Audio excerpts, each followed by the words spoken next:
مزاج نہیں ہم بناتے، اپنے آپ کو اپنے رب کے حوالے کر دیں، اس کی رحمتوں کے سپرد کر دیں، اتنی دیر تک زندگی میں ٹھہراؤ نہیں آتا، قرار نہیں آتا۔ مشکات میں موجود ہے، اللہ کے پیارے رسول صلی اللہ تعالی علیہ وسلم تیمارداری کے لیے گئے تو صحابہ کرام فرماتے ہیں وہ بندہ نا اتنا پتلا نحیف اور لاغر ہو گیا تھا جس طرح چڑیا کا بچہ ہوتا ہے، کمزوری ضعف طاری تھا۔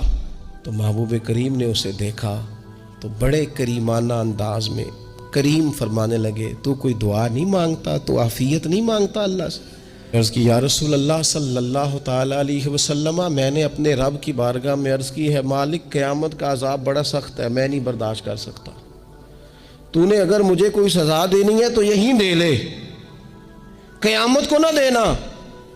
تو کہتے محبوب فرمانے لگے سبحان اللہ، او خدا کے بندے تو رب کی سزا دنیا میں بھی نہیں سہ سکتا، اللہ سے یہ بھی سوال نہ کر، تو رب سے کہہ ربنا آتنا فی الدنیا حسنۃ وفی الآخرۃ حسنۃ وقنا عذاب النار، تو رب سے دنیا میں بھی حسنہ مانگ، بھلائی مانگ، تو آخرت کے لیے بھی بھلائی مانگ، تو اس سے عافیت کا سوال کر، تو نے یہ سوال کیوں کیا؟ عرض کی یا رسول اللہ کرم ہو گیا ہے، مجھے سمجھ آ گئی، اب میں اسی طرح ہی کروں گا۔ عزیز دوستو، ہم کہاں سہ سکتے ہیں؟ ہم دنیا میں رب کی سزا ہم نہیں سہ سکتے، ہم کمزور ہیں، تو گرمی نہیں سہ سکتے، شدید سردی نہیں سہ سکتے، شدت کی بھوک لوگ نہیں سہ سکتے، کوئی آزمائش نہیں سہ سکتے۔ وہ جو لوگ بعض اوقات کہہ دیتے ہیں نا جی فلاں چیز ہمارے اعمال کا نتیجہ ہے، تو میں کیا کرتا ہوں، نہ کو یار ہم تو یہ بھی نہیں سہ سکتے، ہم کہاں برداشت کر سکتے ہیں، ہمیں تو وہ معاف ہی فرمائے، ہم حساب والے ہیں ہی نہیں، ہم تو صرف معافی والے ہیں۔ ہم سے نہ حساب پوچھے، اس نے حساب پوچھا تو پھر تو بڑی مشکل ہو جائے گی، اگر اس نے حساب پوچھا تو بڑی رسوائی ہو جائے گی، اگر حساب پوچھا تو مشکلات سامنے دکھائی دینے لگ جائیں گی۔ ہم سے تو وہ درگزر والا معاملہ کرے، ہم سے تو وہ کہے جا میں نے محبوب کے صدقے تجھے معاف کیا، جا تیرے لیے رحمت اور بخشش والا فیصلہ کیا، وہ کوئی سبب اس کی رحمت کسی سبب کو دیکھ لے اور درگزر کر لے۔ ہارون رشید نا اپنے محل کی چھت پہ ٹہل رہا تھا، سب سے اوپر والے چوبارے پر، نیچے سے حضرت بہلول دانا گزر رہے تھے، اوپر اس کے ساتھ سپاہی بھی تھے، گن مین بھی تھے۔ اس نے کہا یہ بابا تو ذرا اوپر اٹھاؤ۔ انہوں نے ایک ڈولی، ایک ٹوکری سمجھ لیں، اس کو رسیاں باندھ کے نیچے پھینکا، نیچے جو سپاہی تھے ان کو کہا کہ یہ بابا جی کو پکڑ کے اس میں بٹھاؤ، انہوں نے جبرن تھاما بابا جی کو، اس میں ڈالا، اوپر والوں نے کھینچ لیا، 2-3 منٹ لگے۔ ہارون رشید کے سامنے حضرت بہلول دانا پہنچ گئے تو تھوڑے ناراض بھی ہوئے کہ یہ کوئی طریقہ تو نہیں نا بلانے کا۔ ملاقات ہوئی تو کہا کیوں بلایا؟ کہنے لگا ایک مسئلہ پوچھنا تھا۔ فرمانے لگے بادشاہ ہے نا، تیرے مسئلے پوچھنے کا بھی اپنا ہی انداز ہے، پوچھ مسئلہ۔ کہنے لگا بابا پوچھنا تھا کہ آپ اللہ تک کیسے پہنچے؟ حضرت بہلول دانا چپ کر گئے، 2-4 منٹ کے بعد کہنے لگے جس طرح ابھی زمین سے تیرے تک نہیں پہنچا، بالکل اسی طرح پہنچ گیا اور رب کریم کی بارگاہ تک، اور وہ بھی جو اس نے کرم فرمایا ہے، ورنہ میں تو نہیں سمجھتا کہ میں پہنچ گیا، وہ بھی اگر تیری خوش گمانی ہے۔ ہارون رشید کہنے لگا مجھے سمجھ نہیں آئی۔ فرمانے لگے تو بادشاہ جو ہے، اتنی جلدی کیسے سمجھ میں آئے گی تجھے بات؟ فرمانے لگے اگر میں تجھ سے ملنا چاہتا نا تو میں ایک درخواست لکھتا، پھر کسی وزیر سے سفارشی سائن کراتا، پھر وہ جمع کراتا، پھر مجھے ٹائم ملتا کہ فلاں دن فلاں تاریخ فلاں ٹائم آ جانا، پھر آ کے میں لائن میں لگتا، پھر بھی تو بادشاہ ہے، تیرا موڈ بنتا ملنے کا کہ نہ بنتا، جب میں چاہتا تو پتہ نہیں کتنا ٹائم لگ جاتا، جب تو نے چاہا ہے نا تو 1 منٹ بھی نہیں لگا۔ فرمانے لگے میں نے دعویٰ ہی نہیں کیا کہ میں جد و جہد کر کے پہنچوں گا، میں نے تو رب کی بارگاہ میں عاجزی کی ہے، پھر رب نے ہی کرم فرمایا ہے، اسی نے مہربانی کی ہے۔ مانا کہ محبت کے سفر میں ہر گام پہ 100 مشکل ہے، لیکن یہ سفر آسان بھی ہے، اگر ساتھ تمہارا ہو جائے، اس کے کرم کا ساتھ رہا ہے، اس سے عافیت مانگی ہے، اپنے آپ کو اس کے سپرد کیا ہے تو اس نے کرم کر دیا ہے۔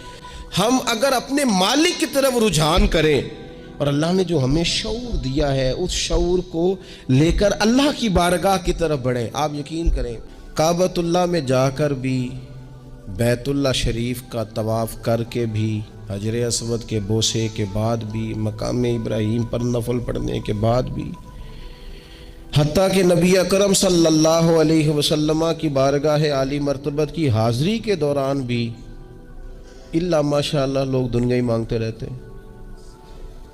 میرا فلانا کام ہو جائے، میرے بچوں کے معاملات سنور جائیں، فلاں کا مستقبل بہتر ہو جائے۔ دنیا کی خیر اللہ سے مانگنا برا نہیں، لیکن صرف دنیا ہی مانگنا اور اپنی آخرت کو فراموش کر دینا۔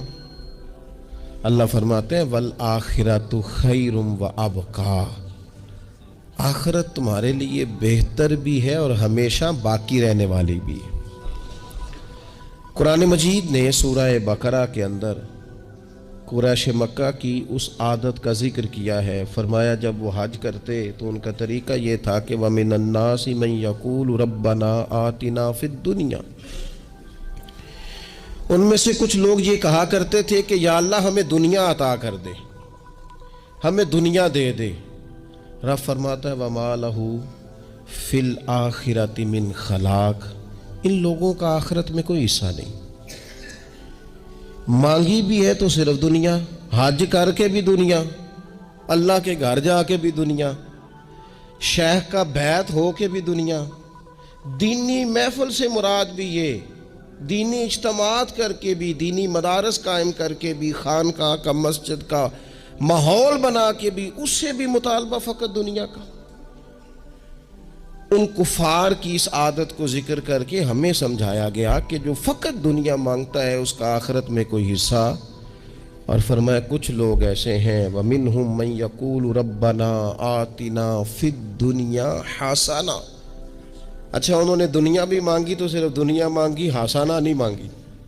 اور یہاں فرمایا کچھ لوگ ایسے ہیں جو رب سے کہتے ہیں یا اللہ ہمیں دنیا میں بھی بھلائی عطا فرما، دنیا بھی دے تو حسنہ دینا، وہ دنیا دینا جو ہمارے دین کو تقویت دے، وہ دنیا دینا جو ہمارے اعمال حسنہ کو مضبوط کرے، دینی معاملات کو تقویت دے، دنیا بھی وہی عطا فرما۔ اور ساتھ کہتے ہیں وَفِي الْآخِرَةِ حَسَنَةً، یا اللہ ہمیں آخرت میں بھی بھلائی ہی عطا فرما، وَقِنَا عَذَابَ النَّارِ، اور ہمیں دوزخ کے عذاب سے بچا، اولئک لہم نصیب مما کسبوا، فرمایا ایسوں کو ان کی کمائی ہی ملے گی، جو انہوں نے کیا ہے وہ خوش نصیبی انہیں ضرور میسر آئے گی، چونکہ دنیا بھی مانگ رہے ہیں، آخرت بھی مانگ رہے ہیں۔ ہمیشہ کوئی بھی کام کریں کسی قسم کا بھی، اس میں یہ دیکھیں کہ کیا اس میں میرے لیے کوئی ذخیرہ آخرت بنے گا، کیا یہ کام میری قبر میں، حشر میں، قیامت میں میرے لیے کوئی فائدہ مند ہوگا۔ میں بڑے درد سے عرض کرتا ہوں بعض لوگ دینی کام کرتے ہیں اور ان سے جب سوالات کیے جاتے ہیں تو وہ بعض اوقات تکلیف دہ معاملہ ہو جاتا ہے کہ اس دینی کام کے پیچھے بھی وہ والا خلوص نہیں جو ایک مسلمان کا رب و رسول کے ساتھ ہونا چاہیے، اس دینی کام کے پیچھے بھی کچھ دنیاوی مقاصد موجود ہیں۔ تو اگر بڑی پگڑی اور بڑے جبے کے پیچھے بھی ایک دنیا دار چھپا ہوا ہو، لوگوں کو تو دھوکہ دیا جا سکتا ہے، رب و رسول کو تو نہیں نہ دیا جا سکتا۔ وہاں تو دلوں کا خلوص ہی پہنچتا ہے، وہاں تو نیتوں کا حسن ہی پہنچتا ہے۔ تو اللہ تبارک و تعالیٰ سے جب بھی سوال کیا جائے دنیا اور آخرت کی بہتری کا سوال کیا جائے۔ ترمذی شریف میں حضرت سیدنا عباس بن عبد المطلب رضی اللہ تعالیٰ عنہ آپ کی روایت موجود ہے، فرماتے ہیں میں نبی پاک صلی اللہ تعالیٰ علیہ وسلم کی خدمت عالی مرتبت میں حاضر ہوا تو میں نے عرض کی یا رسول اللہ صلی اللہ تعالیٰ علیہ وسلم مجھے ایسی چیز بتائیں جو میں اپنے رب سے مانگوں۔ چیز مانگنی ہوتی ہے نا، بعض اوقات موقع ملتا ہے تو کئی دفعہ انسان امتحان میں آ جاتا ہے کہ اب مجھے موقع مل گیا ہے، مجھے کہا گیا کچھ مانگ لو تو بھلا میں کیا مانگوں۔ حضرت عباس بن عبد المطلب رضی اللہ تعالیٰ عنہ نبی پاک علیہ السلام کے پیارے چچا جان ہیں، عرض گزار ہیں یا رسول اللہ صلی اللہ علیہ وسلم مجھے بتائیے میں اپنے رب سے مانگوں تو کیا مانگوں؟ تو حضور نے فرمایا رب سے عافیت مانگو۔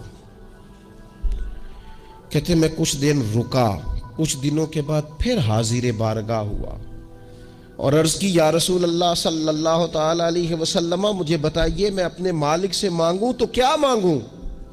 تو حضور نے پھر فرمایا اللہ سے مانگنا تو عافیت مانگنا۔ بزرگ فرماتے ہیں یہ عافیت کیا ہے؟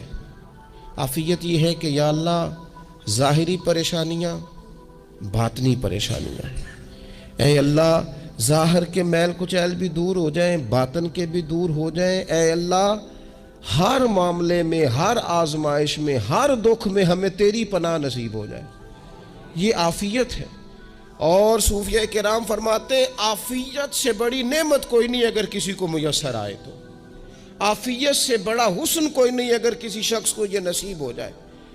اور ایک اللہ والے نے تو ایک اور بڑا خوبصورت ترجمہ یہاں کیا ہے، وہ کہتے ہیں عافیت کا مطلب ہے دل کا قرار، عافیت کا مطلب ہے باطن کا سکون، عافیت کا مطلب ہے انسان کے مزاج کا حوصلہ، ٹھنڈک، بردباری۔ جس بندے کو عافیت نصیب ہو جاتی ہے گویا اللہ اسے سکون کی دولت عطا فرما دیتا ہے، تھوڑے پیسوں میں بھی سکون، بغیر شہرت کے بھی سکون، کوئی بات مان لے تب بھی سکون، کوئی دھتکار دے پھر بھی سکون، لوگوں کی گڈ بک میں ہو پھر بھی سکون، اور اگر لوگ سارے مخالفت میں آ جائیں تو چونکہ اللہ نے عافیت دی ہے پھر بھی سکون۔ اللہ تعالیٰ نے ان لوگوں کو قرار کی دولت، اللہ سے عافیت مانگی جائے، اس میں دنیا کی بھی بھلائی شامل ہے، آخرت کی بھی بھلائی شامل۔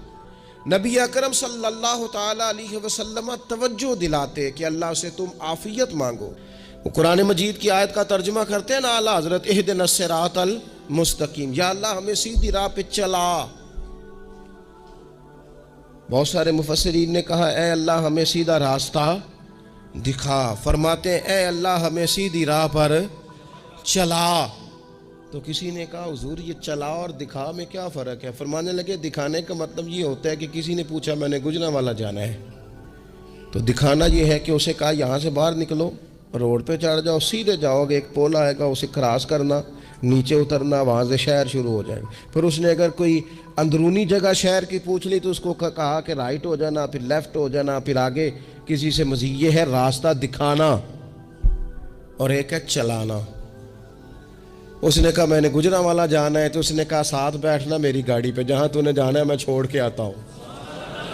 یہ راستے پہ چلانا ہے، یہ مقام تفکر ہے۔